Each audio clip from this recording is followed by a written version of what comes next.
What's good, ladies and gents? Welcome back to MKO Pugilism, aka MKO Boxing, where we talk all things boxing. Remember to like and subscribe on YouTube, and give me a follow on TikTok. Also, everything helps. So, yeah, let's get into this one. So, this is just a very brief video, and it's just to say it's a bit of breaking news regarding Moses Itauma. As many of you will know, as all of you should know, Moses Itauma knocked out Jermaine Franklin Jr. on Saturday night. He done it in 5 rounds in style. He didn't lose a round, and he became the first man to knock down Jermaine Franklin, and consequently the first man to knock out Jermaine Franklin. He'd never been stopped or been down before. So that was a great achievement by Moses Itauma, a great performance, and it was just one-sided, and pretty much he had it all his own way.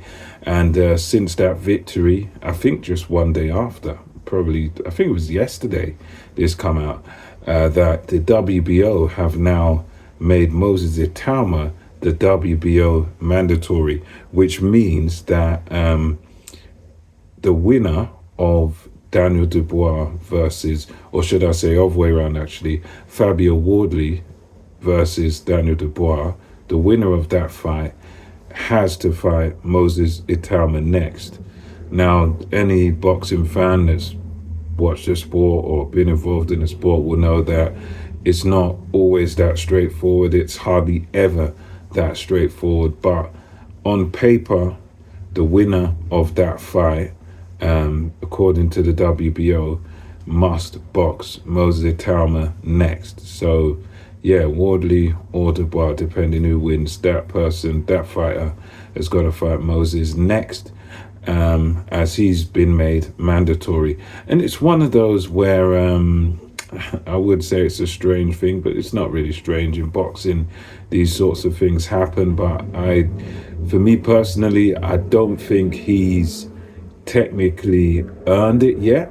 I think he's probably good enough to, I wouldn't rule out Moses Itauma beating either one of those two guys. He probably is good enough to beat Dubois or beat Wardley. I think that, I wouldn't be shocked if he were to be able to beat either one of those guys. But I think technically, based on resume, the Jermaine Franklin win is his best win.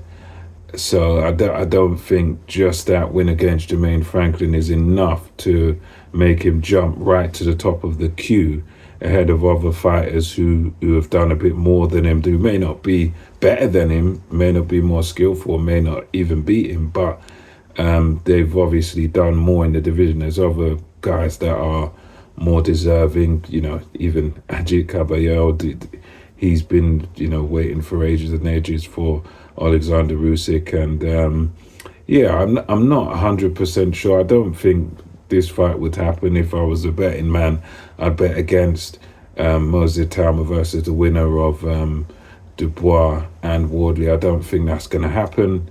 Certainly not next.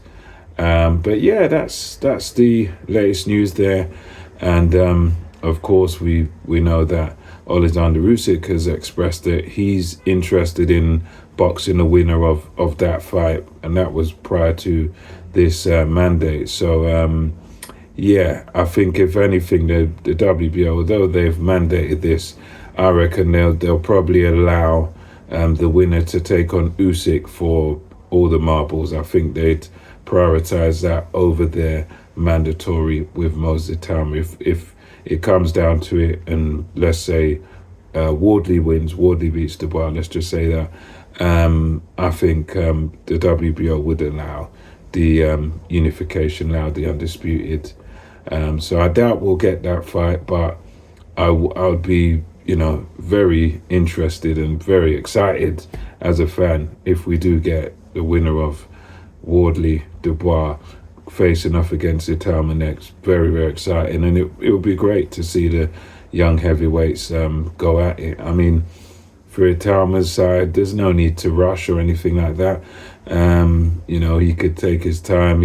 As he was talking about Hrgovic, provided Hrgovic beats Dave Allen as expected, I think Hrgovic would be a good opponent. Any of those guys, Martin Bakoli, another good one. I don't know if they, I don't think Zuffa would be willing to work with. Not sure they'd be willing to work with Frank One, because even a guy like an FA Jagba I think would be good. A guy like Jarrell Miller, depending on if he gets through his fight. There's several. You got that Jalalov, another fighter, another heavyweight, undefeated, good amateur as well. He could be a good challenge for Itauma. You've got loads of guys out there, so they don't need to rush him for a world title. But if Warren feels he's ready, which, you know, who knows, he could be, maybe we do see this. But in my view, I think most likely we're not going to see it. But yeah, a bit of breaking news there. Itauma is now WBO mandatory, meaning he should fight the winner next of Dubois versus Wardley. So let me know your thoughts on this in the comments, and until next time, it's MKO Boxing, over and out.